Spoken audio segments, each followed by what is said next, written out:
कोणी काय करावं हा ज्याचा त्याचा प्रश्न आहे.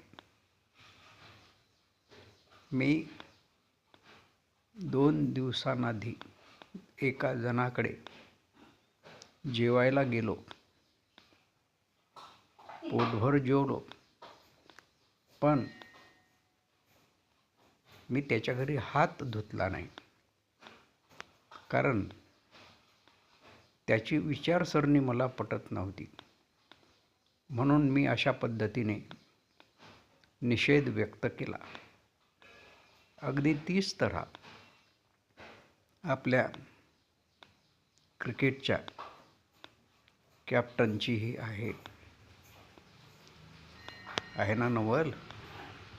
इतकी विद्वान माणसं आपल्या देशात जन्माला येतात. अरे हा देश कधीच मागे राहणार नाही. खरंच नाही, देवाशपथ.